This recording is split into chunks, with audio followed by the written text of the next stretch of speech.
Greetings and welcome back to Chadra Mysteries. Today, in episode 3, we're continuing our journey to understand exactly who we are as the human race and how we got here. We're building a staircase to the truth, one question at a time. Looking at our tree of questions, we have a new one on the board, and it's all about the human timeline 50,000 years ago. As a quick refresher, in episode 1, we asked why our major technological advancements only started in the last 6% of our total timeline. What were we doing with our big brains for hundreds of thousands of years before that? Then, in episode 2, we tackled our second question about human races. We discussed a fascinating parallel. The only creatures on this planet with many races or species that can still interbreed despite vast physical differences are all creatures that were once domesticated. This led us to the Chadra evolution theory. Were humans domesticated in the past by another being? Now in this episode, we're diving into question 3, the great shift that happened around 40,000 years ago. We're zeroing in on the period between 50,000 and 40,000 years ago, a time that holds some of the most captivating mysteries of humanity. I'll explain why as we go. Let's set the stage. Recent DNA evidence from Morocco suggests that modern humans, people like you and me, first appeared around 300,000 years ago. Before that, the oldest evidence we had was from fossils in Omo Kabish, Ethiopia, dating back 195,000 years. So, we've been around for a very long time. Between 70,000 and 50,000 years ago, our ancestors started migrating out of Africa, moving into the Middle East and Europe. Now here's a crucial point. At this time, there was only one race of human on the planet. Every single person was ebony. Every human on Earth had dark brown skin, brown eyes, curly black hair, a broad flat nose, and full lips. Genetically and visually, we all looked alike. But we weren't alone. It's important to remember that planet Earth was home to many other human-like species, or hominins. There were believed to be at least 21 different Homo species coexisting with us Homo sapiens. One of the most well-known were the Neanderthals, or Homo neanderthalensis. They lived in Europe and Western Asia. Neanderthals generally looked different from us.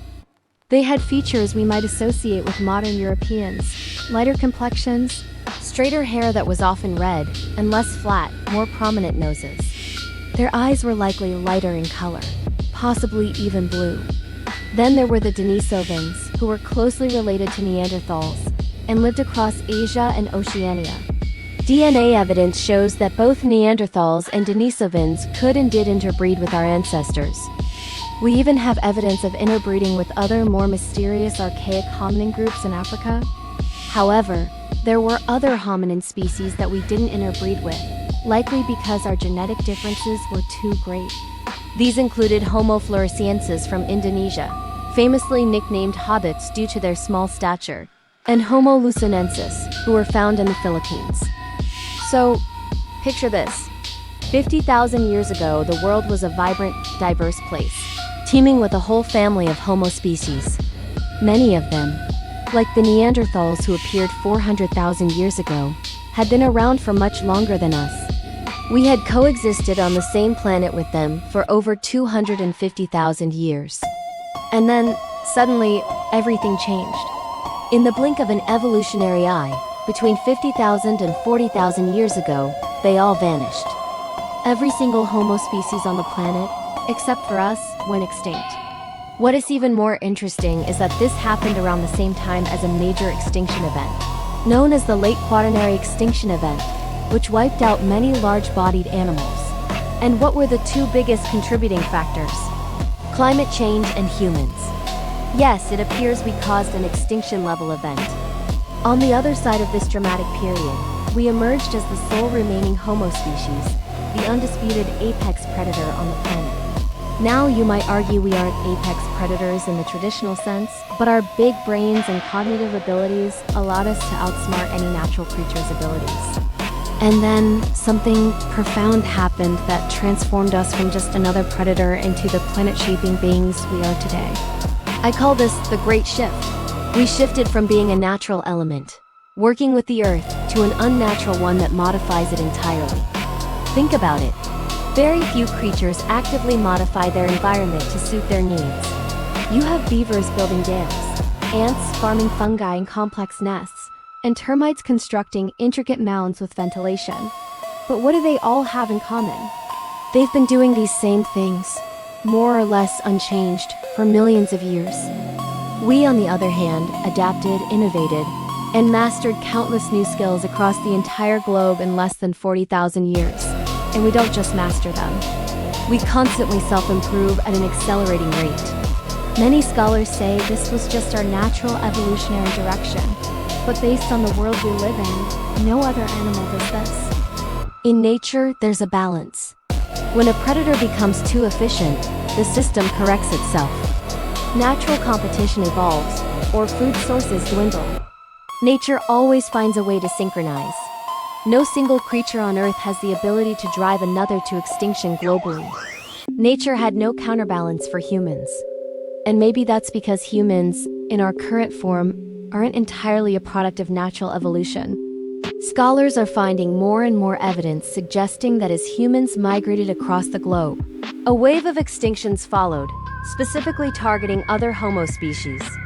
Now, if you look at a later event like the Younger Dryas climate shift, it should have caused the most damage. But many of the creatures we're talking about, the other human species, the woolly mammoth, the cave lion, giant kangaroos, were already gone long before the Younger Dryas. History shows that there has never existed a natural creature that has ever caused the extinction of another on this scale. When a non-native species is introduced somewhere, it can cause huge problems, but rarely total global extinction. We humans are a global catastrophe. We can live in almost any climate and environment on the planet, and we impact each place in a similar, profoundly transformative way. So, if we try to understand this, we are left with two very distinct conclusions. Conclusion 1. We somehow, miraculously, evolved to godlike levels in just 10,000 years, unleashing our new abilities on everything around us. But if that's the case, why did our rapid development completely stall from 40,000 years ago until about 14,000 years ago?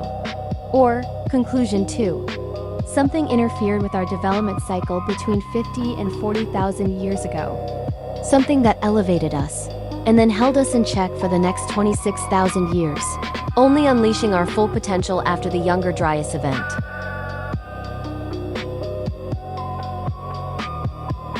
That's it for episode 3. We're going to continue to dive deeper and follow this fascinating path of humanity.